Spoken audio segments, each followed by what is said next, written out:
Have you ever thought about how a simple poem in a classroom could be about something else entirely? Well, today we're going to dive into a sixth grade English lesson that uses a nature poem not just to teach about literature, but to reveal a very specific hidden message. The whole lesson really boils down to this one question. The idea here is that a poem isn't just words on a page. It's actually a key that can unlock a hidden reality all around us.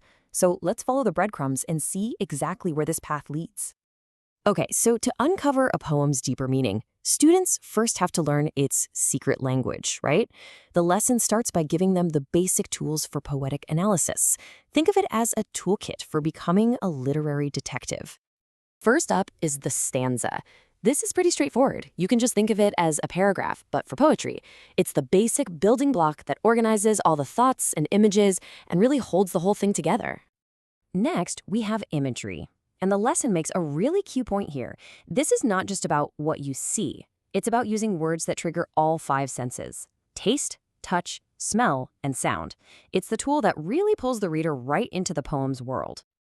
Now, here's a tool that is absolutely crucial for this lesson: personification. This is when a poet gives human-like qualities to something that isn't human. You know, like a wind that whispers or a flower that dances. You're gonna want to remember this one. It is the absolute key to unlocking this poem's central message. And the final tool in the kit is the metaphor. This is a super powerful device where you make a direct comparison by saying one thing is another thing, like her voice is music.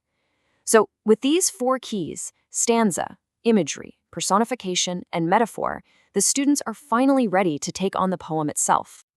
All right, so now we get to see how these tools are actually put to work. The lesson introduces the main event, a short poem called The Voice in the Valley. This is where the students are supposed to apply all their new skills to decode its message.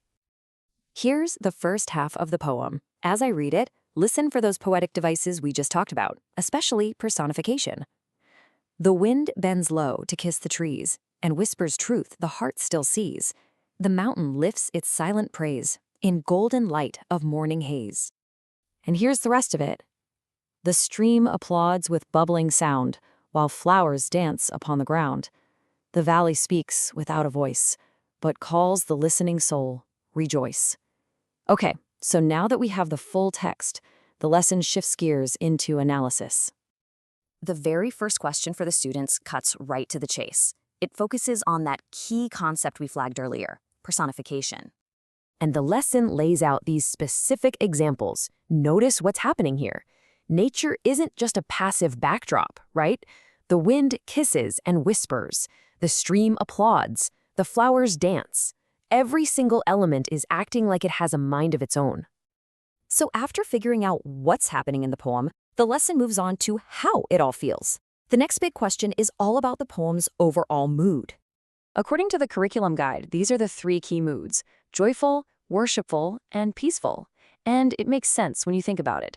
All of those active positive words like kiss, applaud, and dance, plus the idea of praise, it all builds up to this very uplifting, almost reverent feeling. And this, right here, is where the lesson takes a really big turn.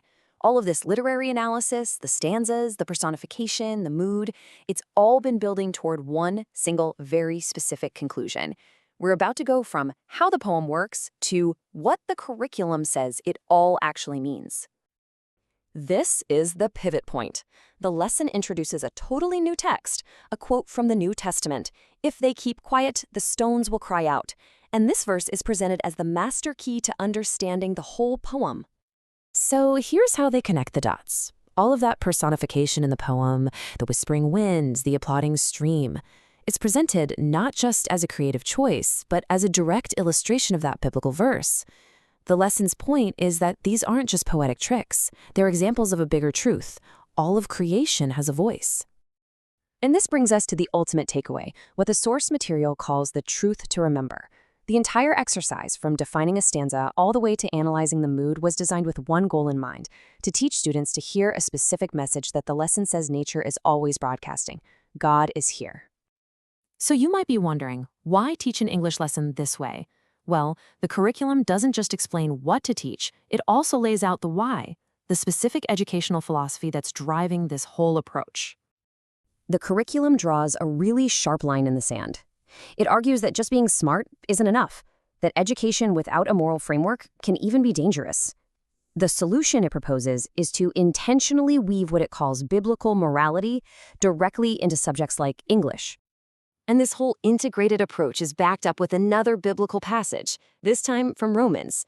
It's offered up as a kind of promise that if students engage with their schoolwork through this spiritual lens, the outcome will be peace of mind.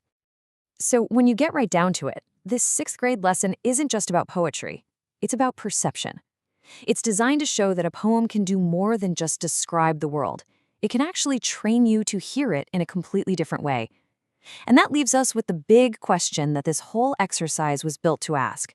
If creation really does have a voice, what does it actually take to listen?